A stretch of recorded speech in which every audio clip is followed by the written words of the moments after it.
ছোট হুজুর পীর কেবলা রহমাতুল্লাহ আলাইহি আল্লাহকে ভয় করতেন। হুজুরের নামে একটা মিথ্যা খবর ছড়িয়েছিল, তাই হুজুরের নামে দিল্লি থেকে ফরমান জারি হয়েছিল বন্দি করতে হবে, শুনছেন?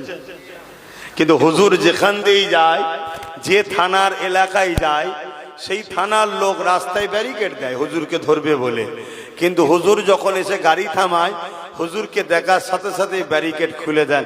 আচ্ছা যান যান যান হুজুর, যান যান হুজুর, যান যান, জোরে বলুন সুবহানাল্লাহ।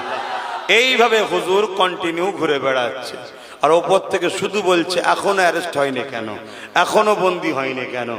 লাস্টে দিল্লি থেকে পুরো স্পেশাল টিম এসছে ফুরফুরা শরীফে, শোন ফুরফুরা, পুরো ফুরফুরা ঘিরে ফেলেছে। যে কি এমন ব্যাপার যে ধরতে পারছে না, তার মানে বিরাট বড় ব্যাপার, বিরাট বড় ব্যাপার। পুরো ফোর্স এসছে ধরবে বলে, পুরো ফুরফুরা ঘিরে ফেলেছে। তো ভেতরে একজন খবর দিয়েছে দাদুজানকে যে হুজুর বিশাল ফোর্স এসছে আপনাকে ধরবে বলে। তা হুজুর ফতুই গায়ে দিতেন। তা দাদি জানতে ঘরে বলছেন, কই গো কচির মায়ের, কিছু খাইয়ে দাও, কদিন জেলের হাওয়া খাতে হবে না হবে, মানে কোনো ব্যাপারই নয়, আমি তুমি হলে তো ছুটে রাস্তা পেতাম না। কথা বুঝে আসছে? যারা আল্লাহকে ভয় করে তারা কাউকে ভয় করে না। তো হুজুর যখন বেরোচ্ছে, যারা বড় বড় অফিসার এসেছিল বসেছিল, হুজুরের দিকে যেই নজর পড়েছে সব উঠে দাঁড়াচ্ছে। বলুন সুবহানাল্লাহ, আরো জোরে বলুন। যারা কেউ বাঙালি ছিল না, সব ওখানকার থেকে এসে, তারা চেনেও না কোনোদিন। এখন নাই ফটো ফটো বেরিয়েছে, অনেক দূরের লোক অনেক দূরে চলে যাচ্ছে, উঠে দাঁড়াচ্ছে। হুজুর বললেন বাবারা বসো। হুজুর বসলেন। কি হয়েছে? না না কিছু, সেরম কিছু নয়, কথা ঘুরাচ্ছে, সেরম কিছু নয়, আমাদের কাছে একটা ইনফরমেশন ভুল গিয়েছিল, আপনি কিছু মনে করবেন না, ডিস্টার্ব করার জন্য।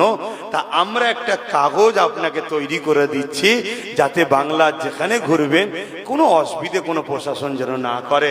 ছোট হুজুর বলেছিলেন বাবা কি কাগজ দেবে, আমার আল্লাহ আমাকে একটা স্টাম্প দিয়ে পাঠিয়েছে, আমি নবীর গোলাম, জোরে বলুন সুবহান। এছাড়া আর কিছু লাগবে না বাবা।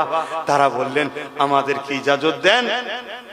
তারপরে একটু টিফিন করতে হয়, খাওয়াতে হয়, এটা অতিথি আপ্যায়ন করার নবীর সুন্নাত, হুজুর করেছিলেন। তারা সব আর চলে গেল। কথা কিছু বুঝতে পারছেন? যাদের অন্তরে আল্লাহর ভয় থাকে তাকে সমাজের কাছে আল্লাহ তার ইজ্জত আদব ভয়কে আল্লাহ ঢুকিয়ে দেয়। আর যাদের দিলে আল্লাহর ভয় থাকে না, সবার অন্তর থেকে তার ভয় আল্লাহ তুলে নেয়। আজকে 100 বছর পিছিয়ে যান,